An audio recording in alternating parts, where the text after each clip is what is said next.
I didn't expect Julia Brennan to save my life that Tuesday morning. But then again, I didn't know I needed saving. She caught me in the hallway of our apartment building, balancing a broken coffee maker and a stack of work files that were about to slide everywhere. Her smile was quick and genuine as she grabbed the files before gravity could scatter them across the worn carpet. That small gesture marked the beginning of something I couldn't name yet. My name is David Harper, and for 3 years I'd been living like a man underwater, everything muffled and distant, just trying to make it through each day without drowning completely. Portland had become my refuge after everything fell apart in Eugene. The rain here felt appropriate, matching the gray weight I carried inside. I worked as a software engineer from my apartment most days, solving problems through screens while avoiding the messier complications of actual human connection. Julia lived in the unit next to mine, close enough that I could hear her music through the walls sometimes, soft jazz that made the evenings feel less empty. She was a freelance graphic designer, which meant her schedule was as unpredictable as mine was rigid.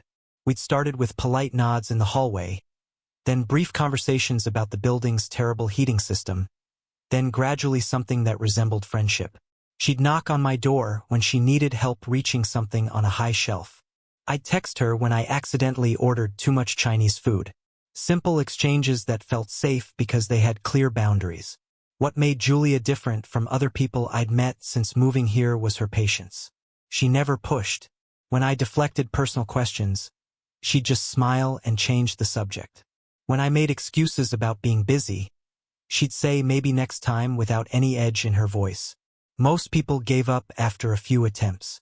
Julia seemed content to exist in my orbit without demanding I let her closer. That should have been my first warning that she was dangerous to my carefully maintained distance. The coffee maker incident happened on a morning when everything felt particularly heavy. I'd woken up thinking about Emma, which still happened more often than I wanted to admit. 3 years since I'd lost her, and some mornings the grief felt as fresh as the day the doctor had told me there was nothing more they could do. I was trying to get to work, trying to focus on code and deadlines instead of memories, when the handle of my old coffee maker just snapped off in my hand. It was such a small, stupid thing, but it felt like the final straw in a series of small failures. Julia appeared exactly when I was standing there in the hallway, probably looking more defeated than one broken appliance warranted. She didn't ask what was wrong. She just helped me carry everything back inside, then offered to make coffee at her place while I got situated for my morning meeting. I should have said no. I'd gotten very good at saying no to invitations, even innocent ones. But something about the way she asked made it feel less like an intrusion and more like a life raft. Her apartment was the mirror image of mine in layout, but completely different in feeling. Where my space was minimal and carefully neutral, hers had color everywhere. Art prints on the walls, plants crowding the windowsills, throw pillows in patterns that shouldn't have worked together but somehow did. It felt like a place where someone actually lived instead of just existed. She made coffee in a French press, the real kind that required attention and care, and we sat at her small kitchen table while I logged into my laptop for a status meeting. That became our routine. Sunday morning coffee at her place evolved into occasional weeknight dinners, helping each other with groceries, watching movies when neither of us felt like being alone but didn't want to deal with crowds. Julia introduced me to hiking trails I'd never have found on my own, places where the forest felt ancient and peaceful. I helped her move furniture and troubleshoot technical problems with her computer. We fell into the kind of easy companionship that felt rare and valuable, the kind where silence wasn't awkward and conversation didn't require performance. But there were limits, invisible lines I'd drawn that Julia seemed to sense without me explaining them. She talked about her work, her friends, her family back in California. I listened and asked questions and offered opinions. When she asked about my life before Portland, I gave her the basics without detail. Engineering degree from University of Oregon. A few years working in Eugene before the move. Generic facts that revealed nothing important. She noticed my deflections. I could tell from the way her expression would shift slightly, curiosity mixed with concern. But she never pressed. Her friends were less subtle. Julia occasionally invited me to group dinners or game nights, and her social circle clearly found my presence puzzling. They'd ask direct questions about my dating life, make jokes about setting me up with someone, hint broadly about various single people they knew. I became an expert at redirecting these conversations, turning questions back on the asker, making self-deprecating comments about being married to my work. Julia would catch my eye across the room during these moments, a silent apology in her expression, and later she'd say sorry about them. They mean well. I'd tell her it was fine, which was mostly true. Her friends cared about her, and they probably wondered why she spent so much time with someone who kept everyone at arm's length. What I couldn't explain to them, what I barely understood myself, was that Julia's presence had become essential in a way that terrified me. She was the only person since Emma who made me feel less alone without demanding I explain the emptiness. Our friendship existed in a space that felt sustainable, manageable. I could care about her without risking the kind of devastation that had nearly destroyed me 3 years ago. Or at least, that's what I told myself during the long stretches between our hangouts when I'd analyze every interaction. Looking for signs that things were shifting into territory I couldn't handle. The spring came gradually to Portland, more rain giving way to occasional sunshine, cherry blossoms appearing in the parks we'd walk through. Julia mentioned casually one afternoon that she'd ended things with someone she'd been seeing, someone I hadn't even known existed. The news surprised me more than it should have. I realized I'd been so focused on maintaining my own walls that I hadn't noticed she might have her own complications. She talked about it matter-of-factly, no drama, just acknowledging that some connections don't work out. I asked if she was okay, and she said that it had been coming for a while. Then she changed the subject to a new Thai restaurant that had opened nearby, and I let her, grateful not to dig deeper into territory that made me uncomfortable. The question came on a Saturday afternoon in early June, when the weather had turned unexpectedly warm and the whole city seemed to be outside celebrating. Julia had knocked on my door with takeout containers from that Thai place she'd mentioned weeks earlier, suggesting we eat on my small balcony since it would be a shame to waste the sunshine. I agreed, even though being outside meant hearing the sounds of other people enjoying the weather, couples walking by holding hands, families with children laughing. The kind of scenes that used to feel normal and now felt like glimpses into a life I'd lost access to. We ate pad thai and green curry while watching the neighborhood below. Julia talked about a project she was working on, logo design for a new bookstore in the Alberta Arts District. I listened and asked questions about her creative process, grateful for the distraction from my own thoughts. She had this way of describing her work that made it sound like solving puzzles, finding the exact right combination of shape and color to communicate something without words. I envied that certainty, that ability to create something definite and finished. Then, in the middle of a comfortable silence, she set down her fork and looked at me directly. Her expression was gentle but serious, the look of someone who'd been working up courage for something. "David, can I ask you something personal?" My stomach tightened immediately, instinct telling me to deflect, but I nodded. She took a breath. "Why are you still single?" The question landed with more force than her soft tone suggested. Not accusatory, just genuinely curious and maybe a little concerned. "You're kind and smart and funny when you let yourself be. You're clearly capable of caring about people. But you've built this wall around yourself and I don't understand why." The honest answer tried to stay trapped in my throat, years of practiced avoidance pushing back against the urge to actually explain. But something about the way Julia was looking at me, patient and open, made the truth feel less dangerous than continued silence. I set down my own food and stared at the railing of the balcony, needing to look at something other than her face while I found the words. "I was married," I said, and heard her slight intake of breath. Her name was Emma. We met in college, got married young, had all these plans. She was a veterinarian, worked at a clinic in Eugene. She was good at fixing broken things, always bringing home injured birds or stray cats that needed help. I smiled at the memory despite the ache it brought. I told Julia how Emma could spend hours with a frightened animal, patient and calm until they trusted her. How she believed everything deserved a chance to heal. Then I told her about the illness, how it came without warning. One day Emma mentioned feeling tired, dismissed it as stress from work. A few weeks later she was in the hospital for tests.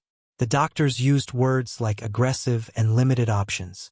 I explained how we went from planning our future to counting days, How quickly everything we'd built together became focused on just trying to keep her alive a little longer. Julia's hand found mine on the table, but I couldn't look at her yet. Emma died 3 weeks after her diagnosis. I continued, my voice steadier than I expected. I was 29 years old, and suddenly I didn't know how to exist in a world where she wasn't. Everything we'd planned, everything we'd promised each other, just ended. I tried to keep working in Eugene, but everywhere I looked I saw her.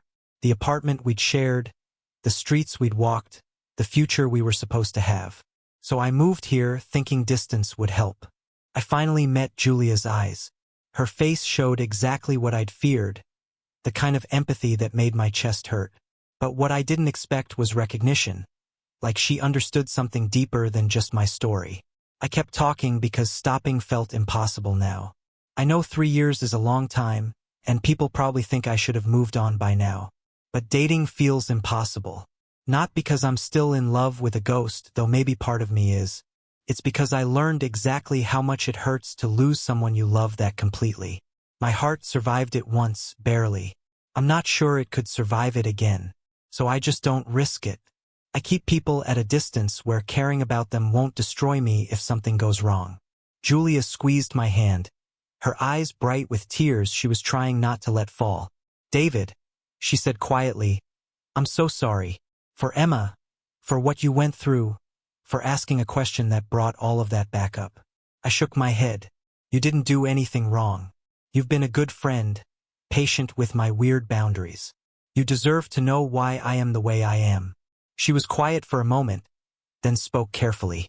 Can I tell you something? When I was 24, I was engaged. His name was Trevor, and I thought we were going to build this amazing life together. Then I found out he'd been cheating on me for months with someone from his office. The betrayal broke something in me, not just trust in him, but trust in my own judgment. If I could be that wrong about someone I was planning to marry, how could I trust my feelings about anyone? So I started keeping things surface level. Dating people I knew wouldn't work out long term because that felt safer than risking real investment again. I looked at her, really looked, and saw the parallel she was drawing. We're both hiding, I said, just from different things. She nodded. I'm afraid of being fooled again. You're afraid of losing someone again. Different fears, same result. We've both decided that protection is more important than connection. The afternoon stretched into evening while we talked, really talked, in a way we never had before. Julia told me about the aftermath of her broken engagement, how she'd thrown herself into building her freelance career because work felt safer than people. How she dated casually but never let anyone close enough to actually hurt her. I told her about the grief counseling I'd tried and abandoned, about the well-meaning friends in Eugene who'd tried to set me up and couldn't understand why I kept refusing, about moving to Portland specifically because nobody here knew me as the guy whose wife died, and I could just be David, undefined by tragedy. We're quite the pair, Julia said with a sad smile. Both so scared of pain that we've made ourselves numb instead. I thought about that, about how accurate it was. Emma used to tell me that fear was just love trying to protect itself. At the time I'd thought it was poetic. Now it felt like prophecy. What do we do with this? I asked. Now that we've both admitted we're hiding? Julia stood up, started gathering the takeout containers, needing movement to process. I don't know, she admitted, but I think we should figure it out. Because she gestured between us, this friendship we've built, it matters to me. And I think it matters to you too. More than either of us has wanted to admit. She was right, and that realization terrified me. Somewhere in the casual coffee mornings and easy conversations, Julia had slipped past my defenses. I cared about her in a way that went beyond friendly. And from the way she was looking at me, carefully hopeful despite everything I just told her about my fear of exactly this kind of caring, she felt something similar. The sky had turned deep purple, stars starting to appear. Julia touched my shoulder gently before heading toward my door. Think about it, she said. Think about whether maybe, possibly, we could try being scared together instead of alone. Then she was gone, back to her own apartment, leaving me standing on my balcony with my heart racing and my mind spinning with possibilities I'd convinced myself I could never allow again. I avoided Julia for 2 weeks after that conversation, which was harder than it sounds when you live in apartments separated by a single wall. I heard her moving around, heard her music playing, heard her leave for meetings and return home late at night. Each sound reminded me that I was being a coward, but knowing that didn't make me any braver. The problem wasn't that I didn't want to see her. The problem was that I wanted it too much, and wanting anything that intensely felt like standing at the edge of a cliff I'd already fallen from once before. Work became my excuse for everything. I took on extra projects, volunteered for the complicated assignments nobody else wanted, filled my calendar with video calls that stretched into evenings. My coworkers probably thought I was angling for a promotion. Really, I was just terrified of the silence that came when I stopped typing, the quiet moments when I'd think about Julia's words. Think about whether maybe, possibly, we could try being scared together instead of alone. The idea pulled at something deep in my chest, equal parts hope and terror. On the 15th day, my laptop died completely. Not the kind of problem you can fix by restarting or checking cables, but the kind where the screen just goes black and stays that way no matter what you try. I had a presentation due the next morning, files I desperately needed, and a growing sense of panic that felt disproportionate to the actual crisis. Technology fails, you deal with it, you move on. Except I'd been holding myself together through routine and control, and suddenly both were gone. I stood there staring at the dead screen for a full minute before admitting I needed help. Julia had better equipment than me, professional-grade stuff for her design work. She'd let me use it before when I'd had minor technical problems. But asking meant facing her after 2 weeks of deliberate avoidance, meant acknowledging that I'd been hiding like a child who broke something and hoped nobody would notice. Her door was closed when I knocked, and for a second I thought maybe she wasn't home, that I could retreat back to my apartment and figure out some other solution. Then I heard footsteps and the door opened and Julia was standing there in paint-stained sweatpants and an oversized t-shirt, hair pulled back messily, looking absolutely beautiful in a way that made my avoidance feel even more ridiculous. "Hey," she said, her voice carefully neutral. "Hey," I replied, suddenly aware that I should have rehearsed what to say. "My laptop died and I have this presentation tomorrow and I know I've been weird for the past 2 weeks, but I really need help and I'm sorry for showing up like this." The words tumbled out without grace or planning. Julia studied my face for a moment, then stepped back to let me in. "Come on," she said. "Let's see what we can do." Her apartment felt different somehow, or maybe I was different, more aware of every detail. The way she'd rearranged her furniture, the new prints on the wall, the half-finished painting on an easel near the window that I'd never seen before. She directed me to her desk where her computer sat with its multiple monitors and professional setup. "I'll make tea," she said. "You know the password." The casual intimacy of that, of her trusting me with access to her equipment and her space after I'd spent 2 weeks avoiding her, made my throat tight. I got to work recovering my files from cloud storage, rebuilding the presentation I'd been working on. Julia moved around her kitchen quietly, the familiar sounds of mugs and kettle and cabinet doors creating a soundtrack that felt both comforting and painful. When she brought me tea, she set it down without comment and settled on her couch with a book, giving me space to work but staying present. The gesture said more than words could have. 2 hours later, I'd salvaged everything and had the presentation in better shape than before the crash. I saved everything multiple times, paranoid about losing it again, then finally turned in the desk chair to face Julia. She'd been watching me, I realized, her book open but unread in her lap. "Thank you," I said, "for this and for not asking why I've been avoiding you." She closed the book, set it aside. "I know why you've been avoiding me, David. You're scared. I'm scared too." That simple admission broke something open in me. "I'm really good at being alone," I told her. "I've practiced for 3 years. I know how to wake up and go through the day and go to bed without needing anyone. It's safe. It's manageable. What I don't know how to do is care about someone again and trust that the universe won't just take them away." Julia got up, came over to where I was sitting, leaned against the desk facing me. "What if we start really small?" she suggested. "What if we don't try to figure out the whole scary future thing and just focus on right now?" "Right now I'm terrified," I admitted. "Right now I'm also terrified," she said. "So we're even." Her smile was tentative but real. I thought about Emma, about what she would say if she could see me now, paralyzed by fear of loss when she'd fought so hard just to have more time.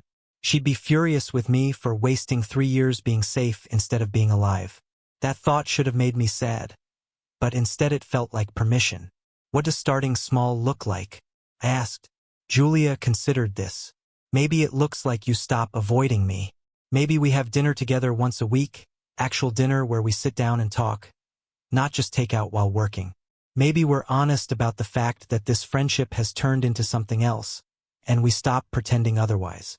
Maybe we admit that we're both broken in different ways and see if broken pieces can still fit together. I stood up, suddenly needing to be closer to her. The movement surprised us both. What if I hurt you? I asked quietly. What if something happens to me and you end up where I was 3 years ago? What if I let you in and then lose you the way I lost Emma and I can't survive it twice? Julia reached out, took both my hands in hers. What if we get hit by a bus tomorrow? What if the building catches fire? What if a meteor strikes Portland? We can't live our lives based on every terrible thing that might happen. David. That's not living. That's just slowly dying while our hearts still beat. She was right, and I'd known she was right for weeks. But hearing it stated so plainly made denial impossible. I'm not good at this, I warned her. At being open, at letting someone matter. I'll probably mess it up. I'll definitely get scared and want to run. Probably multiple times. Julia squeezed my hands. I'm not good at it either.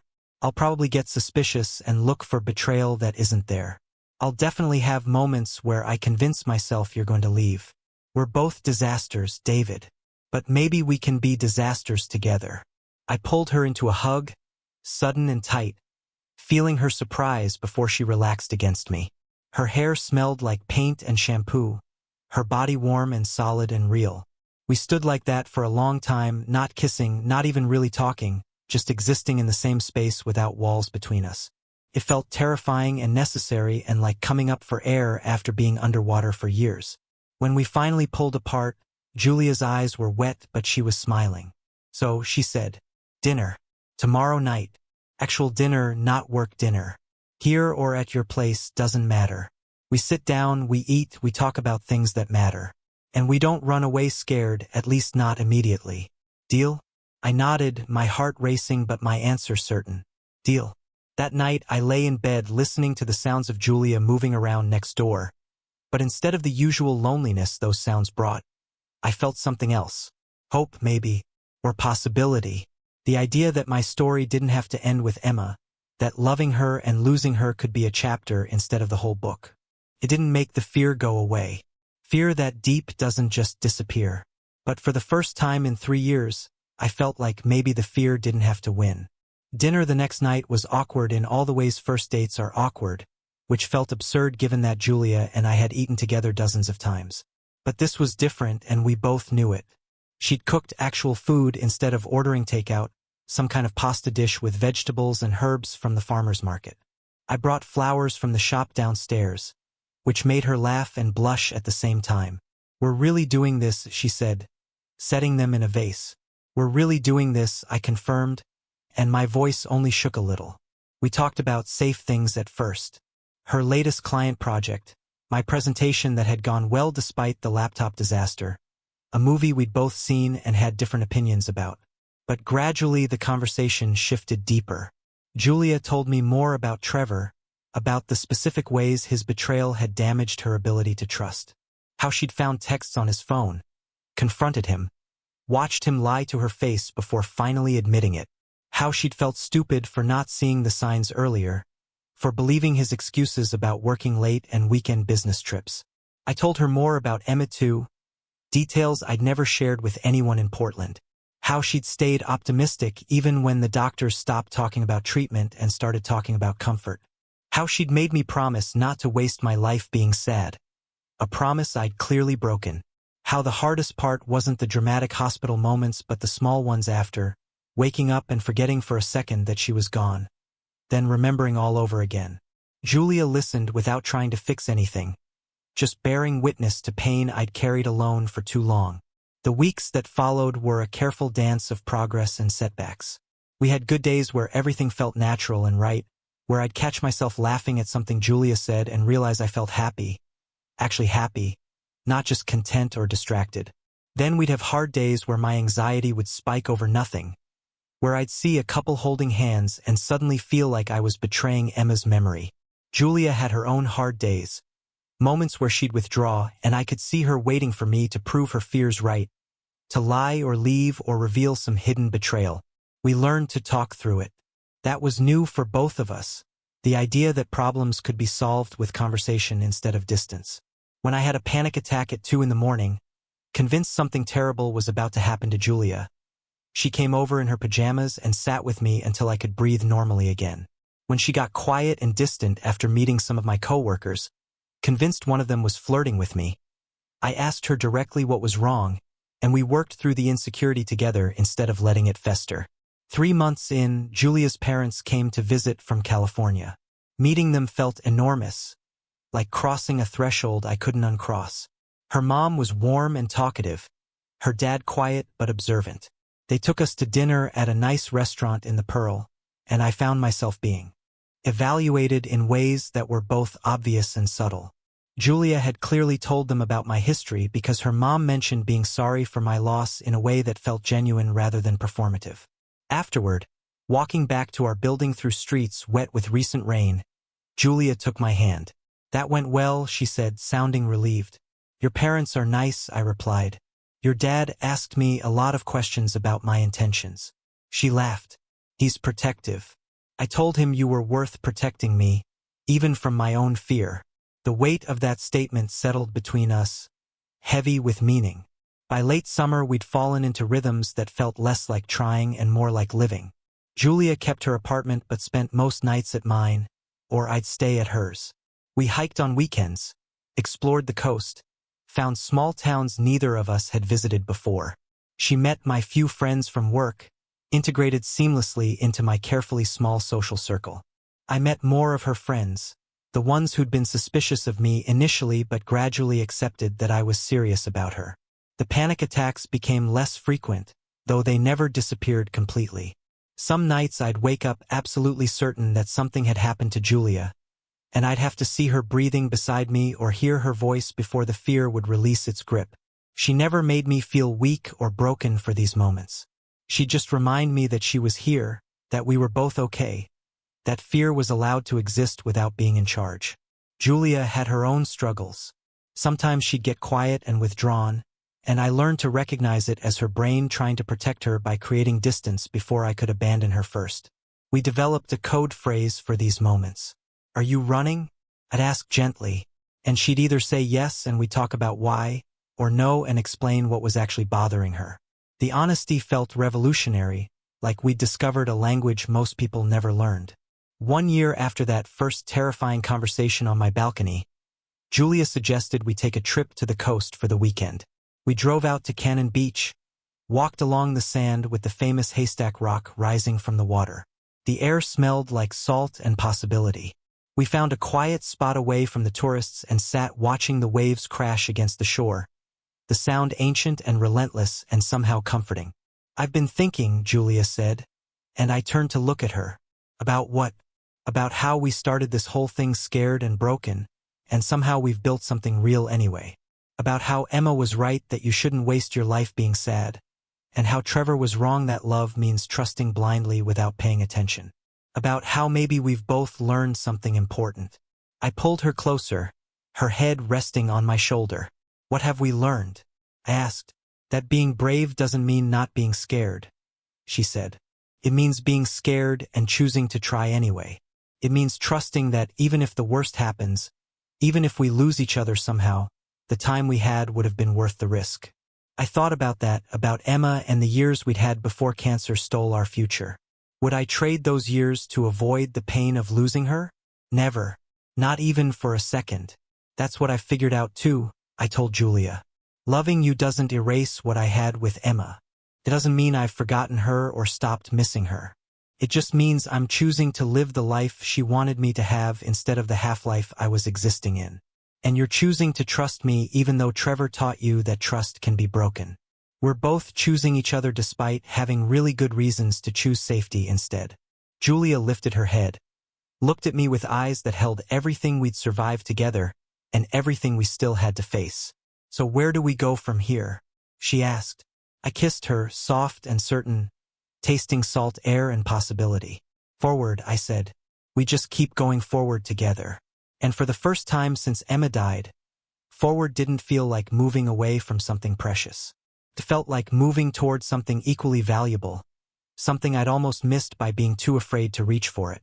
Julia smiled, that beautiful smile I'd fallen for without meaning to, and said, okay, let's go forward then. Together.